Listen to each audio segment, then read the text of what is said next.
Hello and welcome to Pieta. My name is Leanne Hadley and I am glad that you are here.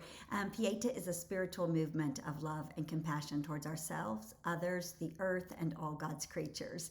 So if you're looking for a place to grow in your capacity to be a loving and caring person, and if you need love and compassion towards yourself, this is the place for you. I'm glad that you're here. We are on our fourth week of a series from the book, The Serviceberry. It's this book right here.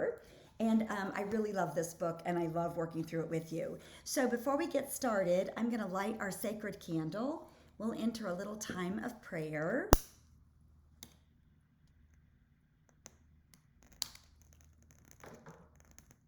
Our candle is lit. We're entering our time of prayer. So just be still for a moment and think of all the people that you love and say a prayer for them, or and then think about yourself and receive the love and the compassion that comes to us each and every day. So just be still for a moment, then I'll do the Pieta prayer.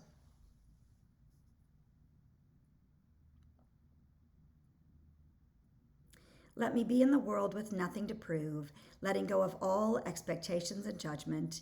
May I give and receive compassion. May I care for others and receive their care. May I love deeply and receive love. May I be in the world with nothing to prove. May I be Pieta. Thank you. Thank you for being here. So this book, The Serviceberry, I love it. I hope that you'll get it and read it as well. It talks about abundance. It's called Abundance and Reciprocity in the Natural World. And so we have spent the last 3 weeks noticing the abundance in our lives, which leads to a culture of abundance rather than a culture of scarcity, which also leads to appreciation and reciprocity, where we give back. We're so grateful for everything we've been given that we give back intentionally to the world and to other people. And then she compares this to the gift economy, which is things freely given, berries, trees, wind, gifts that people give us, friendship, those kinds of things that are freely given. And she compares that with the commodity economy, which is where you buy something. So you buy something from somebody and you don't feel the urge to give them something. You've already given them something, your money. So in the gift economy, you receive something, it's free, and you're so overwhelmed and thankful that you give it back. And so it becomes more like a river rather than an exchange between two people who ends right there. So that's what we're studying, is just how do we live in this reality of abundance. Today, we're going to be challenged to live a spiritual life that really intentionally operates from a gift commodity focus. Now, the thing is, we live in both worlds, right? We live in a gift commodity, and then we also are capitalist here in the United States and many places around the world. So that's real. That's reality. But we can choose which of these commodities we want to spend most time cultivating in our own soul. So that's our challenge for tonight. It begins on page 43 is my first quote. And she talks about that the gift economy surges up in the times of an earthquake, or in the wreck of an earthquake, or in some kind of natural disaster. So she says, when human survival is threatened, compassionate acts overrule market economies. So we all live in kind of this capitalistic thing until people really need us. And in times of crisis, we begin to give gifts to one another. People give freely to one another when survival is threatened. The bonds of ownership disappear when everyone pools their resources of food and labor and blankets in solidarity. When systems of governance and market economies of debt are disrupted.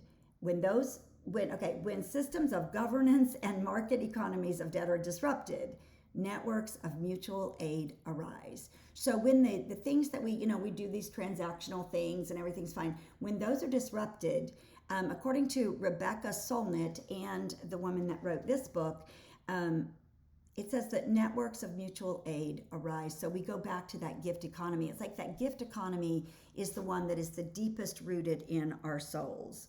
And then on page 44, she challenges us and she says, the challenge is to cultivate our inherent capacity for gift economies without the catalyst of a catastrophe.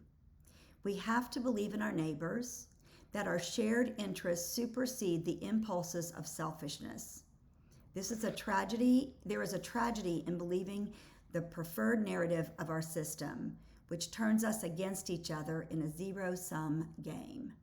So the challenge for us tonight is to believe in our neighbors, even in the midst of sort of all the tensions that we have going on in our world, and also just the pressure that being a capitalist brings. You know, capitalism is kind of based on you won't have enough unless you work hard, and then if you work hard enough, you'll have enough. And the gift model says maybe we need to work cooperatively rather than harder, and care about our neighbor. And what would that do to the way our lives are structured? It's really a different way of thinking for those of us that grew up in the United States of America. But it starts with believing in the goodness of our neighbors. I think many of us as children believed in the goodness of our neighbors. You know, I remember going trick or treat, and I was just shocked that somebody that would give me poison or something in my candy, because my neighbors would never do that. And I just remember like trusting my neighbors, loving my neighbors, feeling very safe in my neighborhood. But, you know, I'm old. Life's gone on. I think we live apart. We don't know our neighbors as well. We're busy. We're so busy that we don't have time to even say hello to our neighbors. We often don't even see them. We're working such long hours. We come home, we don't see them. We commute into our jobs, and so that we don't even work in the communities. We don't go to church in the communities that we live. We're connecting online instead of personally. So we have neighbors, but they're the ones online. It's not the ones that live next to us or walk down the street around us. And in fact, that becomes a bubble, right, of people that are very like-minded to us. And so we stop sort of learning from each other and learning that people that are very different from us can actually have the same values that we have. And then I have to say that COVID, I think because it was so scary, that quickly, instead of moving into like this phase of cooperation, although there were certainly, you know, people that did that, I think many of us experienced like a scarcity panic kind of thing. And it seemed like people were hoarding things. As much as we laughed about toilet paper, you know, it was disturbing that some people had no toilet paper and other people had ordered, you know, storehouses full of toilet paper and would not share their toilet paper, their masks, their vaccines. You know, there was this idea of scarcity. And I think for many of us, you know, even if we don't trust our neighbor every day, we kind of think in times of trouble, I could depend on my neighbors. But then we discovered that there kind of is this selfishness that arises when things get bad. And I think it rattled us. And I know it rattled so many people that have talked to me about how they're different. They don't trust each other as much after COVID. And I don't want to discuss COVID and what we did right, what we did wrong. It was a novel virus. We probably did a zillion things wrong, every one of us. But I do think that the effect of it, where we panicked and became selfish rather than live into that gift economy, has rattled us. And so it's caused us to say, what is the nature of my neighbor? Would they take care of me in time of scarcity? Would I take care of them? Or would we turn on each other? And I think the challenge is so important then to live into this gift economy, even in the midst of our questions and maybe even evidence that the era of gift economy, of taking care of one another, is over. That leads us to our scripture for today, which is Matthew 14 through 20.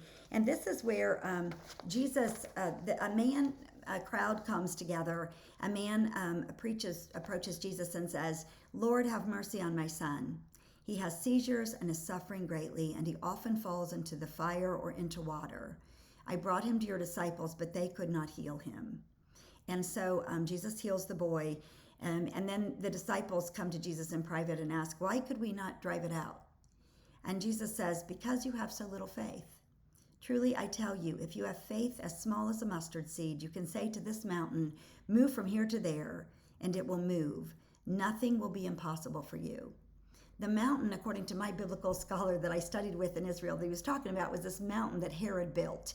Herod didn't like that his castle was going to be located over there, so he moved a mountain, literally like 3 feet, and built a taller mountain with pails of dirt, slave labor, all the things. Built his castle on top of that. So whenever you were in Jerusalem, you would look up anywhere really, and you could see Herod's castle up on a hill, on a mountain that he had built. It was the seat of all government. So Jesus says, I tell you, if you had the faith of a mustard seed, you could say to even that government mountain, move, and it would move. I think this is really appropriate for us who are living in this model of capitalism, commodity-based everything, that in the midst of that, beside it, not either or, but together, we can also have this idea of a gift economy. And that's where we find abundance, gratitude, and the ability to love our neighbor. So it begins with looking closely and saying, can I trust my neighbor? Do I have a mustard seed of faith left? Can I trust other people a mustard seed worth of trust? When you hear this parable, it makes you think like, oh, a mustard seed, everybody has that. I don't know about that. There are days where we have to seek and we have to find just a mustard seed of faith in others. So our question for tonight is, where is your mustard seed? Where do you find hope and faith in others right now, today? Not how it used to be 50 years ago or 10 years ago, today. Where can you find and where do you see the opportunities to have faith in your neighbors? That's our question for today. So ponder that, and I look forward to hearing what you have to say. Thank you. I'll see you next time. Thank you for being here. If you want to learn more about Pieta, visit my website, leanne-hadley.com. Thanks. Bye.